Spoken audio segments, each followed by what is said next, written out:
SND blog. আজি আমি গৈ আছোঁ লাঞ্চ ৰাইডত, নতুন বাইক আমাৰ। আজিলৈকে লং ৰাইডত যোৱা নাই, ত' আজি ফাৰ্ষ্ট ট্ৰাই কৰিম বুলি ভাবিলোঁ লং ৰাইডটো। ক'ত যাম এতিয়াও ঠিক কৰা নাই। যোৱাৰ কথা আছিলে আমাৰ ব্ৰেকফাষ্ট ৰাইডত, এতিয়া টাইম চাওক কেইটা বাজিছে,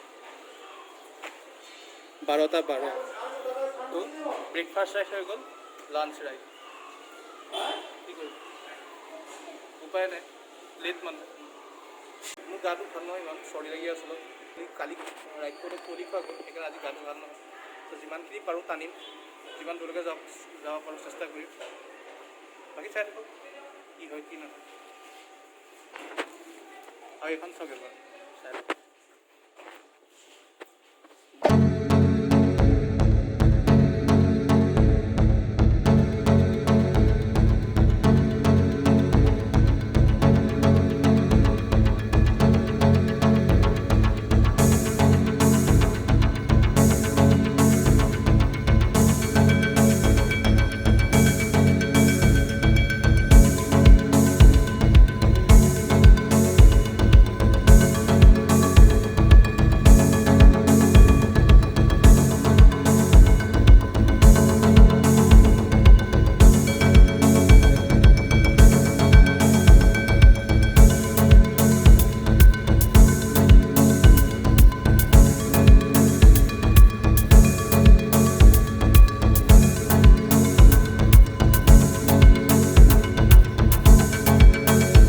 আমি এইফালে যোৱা প্লেন আছিলে সোণাপুৰ ফালে, কিন্তু যাম বুলি ভাবিলোঁ এতিয়া এইফালে গ'লে পাম আমি শ্বিলঙলৈ নাযাওঁগৈ, কিন্তু তাৰ আগলৈকে যাম আৰু অকণমান আগলৈ।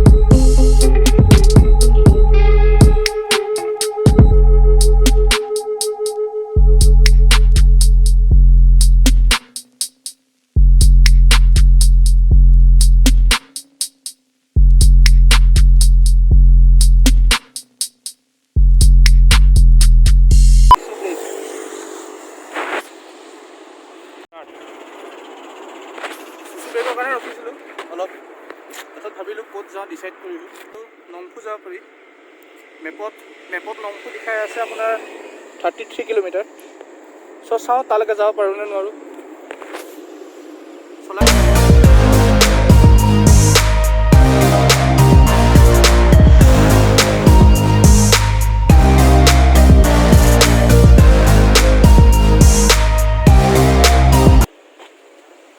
অকণমান ৰখালে মানে কথাটো কি, যদি আপুনি মেঘালয়ত যাব লগা হয়, যদি আপুনি এদিনৰ ট্ৰিপ কৰিব বিচাৰে, এদিনৰ ট্ৰিপ কৰি আপুনি মানে যদি উভতি আহিব বিচাৰে, ৰিটাৰ্ণ হ'ব বিচাৰে, তেতিয়া আপোনাৰ যাবলগীয়া নহয় জানো।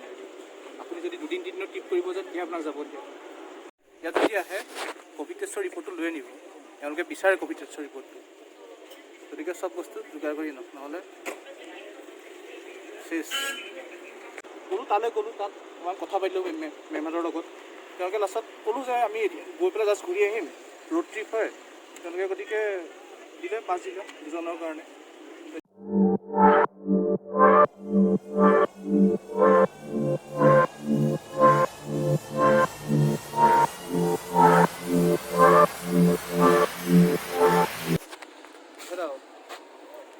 भाई आके पहुंच गए हैं नोंगपू।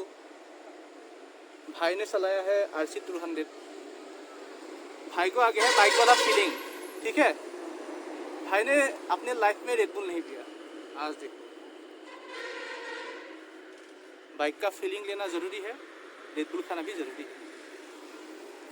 এই মানুহটো যে গোটেই জীৱনটো পানী খাই কটালে। নংপুলে আহিলে 33 কিলোমিটাৰ বাইক চলালে RC 200, বাইকৰ ফিলিং আহিলে, এতিয়া এই ৰেডবুল মাৰি আছে।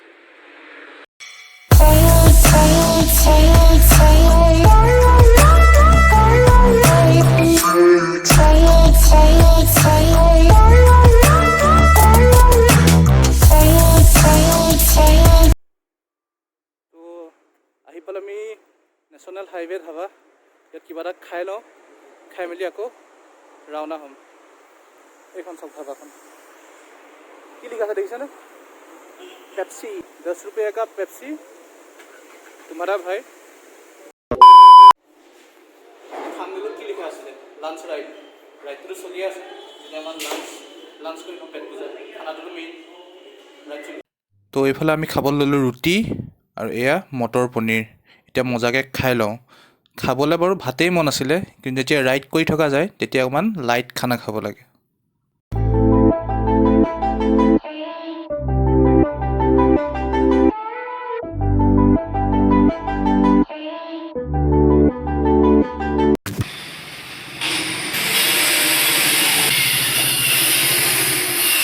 আমি আহি পেলাই ঘৰ পালোহি।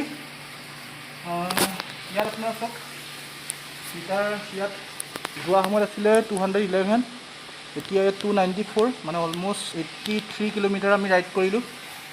মেইন পাৰ্পাছটো আছিলে ৰাইডৰ নতুন বাইক আছিলে, বাইকখন থকাৰ কাৰণে নতুন বাইকখন অলপমান টেষ্ট কৰি চাবলৈ আহিছিলে লং ৰাইডত কেনেকুৱা হয়।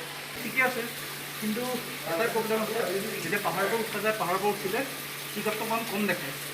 মেবি ছাৰ্ভিচিং তেনেকৈ কৰোৱা নাই কাৰণে সেইটো প্ৰব্লেম চলি আছে। যেতিয়া ছাৰ্ভিচিংটো কৰোৱা হৈ যায় 5-6 বছৰ বাইকখন অকণমান চাগে ফ্ৰী হ'ব, এতিয়া অকণমান পিকআপটো কম দেখাই আছে। তো সেয়া যদি চাই ভাল পালে লাইক কৰক, শ্বেয়াৰ কৰক আৰু ছাবস্ক্ৰাইব কৰক। ধন্যবাদ, জয় অসম। আৰে ভাই ইয়াতো ভিডিঅ' বনাবি, ইয়াতো এৰি দে অকলে।